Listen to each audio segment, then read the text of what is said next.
Hi, this is Mika from Go Big Coaching, and today we are talking about building habits.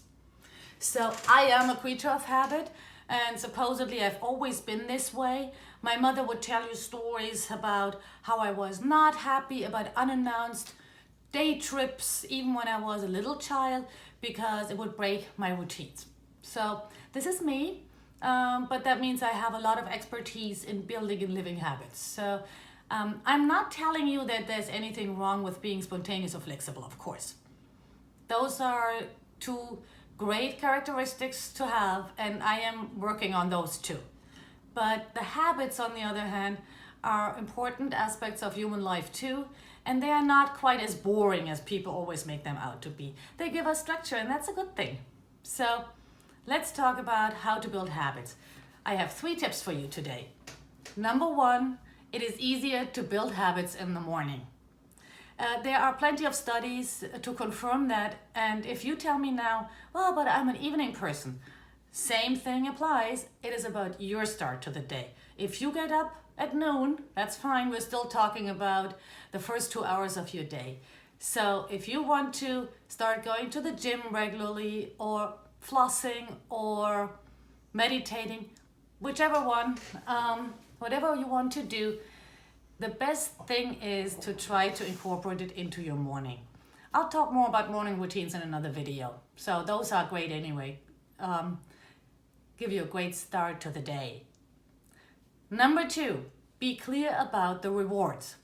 So we get rewards from old habits, but we also get rewards from new habits. If we want to do something different, the new habit has to come with a bigger reward than the old habit.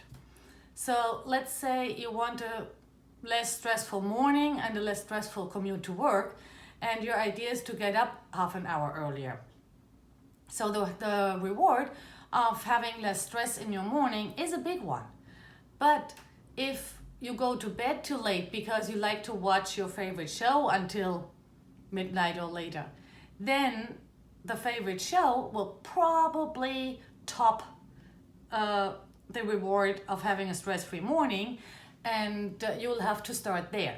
You'll have to make changes to your evening, to your bedtime routines, before you can actually build this nice new morning habit. And number 3, the secret sauce is habit stacking. Habit stacking is something, since I've discovered that, my life has seriously taken a turn for the better. So habit stacking means that we combine 2 or more activities into one sequence. We do that automatically by having our sequences anyway, right? So some people take their shower first, then they brush their teeth, then they comb their hair, and others have a different order to do things in the morning. Some have their coffee first and then go to the bathroom, vice versa. All of these things are habit stacking.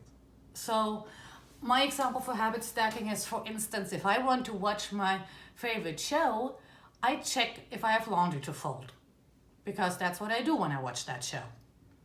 So of course we can do that very deliberately. And I recommend, again, I'm repeating myself, habit stacking works best in the morning. So you may want to connect your new habit to your first cup of coffee, let's say journaling, or to brushing your teeth, any of these things. So I combined all 3 of these tips to make flossing 100% a part of my life, right? So usually you think flossing is something you have to do at night. Makes more sense. I get that, but I was a really 50% flosser this way, maybe more like 30-70. So I was very afraid always of my dental hygiene appointments because I didn't floss every day. And then at a certain point it clicked, and I said, well then, better 100% in the morning than 30% in the evening. And I started flossing in the morning. So I successfully built that habit because it was in the morning. I was very clear about my new reward, which was having very short dental hygiene appointments and not being afraid of them beforehand. And number 3, it is habit stacked, of course, by flossing right after brushing my teeth. that worked like a charm, and it can work with other habits too. So good luck to you. And one last tip, make it fun. If you like a challenge, make building your habit a new 30-day challenge. Get yourself one of those don't break the chain calendars and make your red X's for every day you did it. I can tell you from my writing, the moment you have a couple of X's in a row, you really don't want to start over. And even if you just squeeze it in last thing of the day, it's still better than not doing it. And next day you try to get back to where you really want to do it. Or find yourself an accountability partner. Maybe there's one of your friends who also wants to start going to the gym regularly like you do. Go together, or at least text each other. Did you meditate today? These things. So let me know what works for you, and I'll include that in another video. And yeah, this was it for today. This is Mika, and I'm here to help you go big.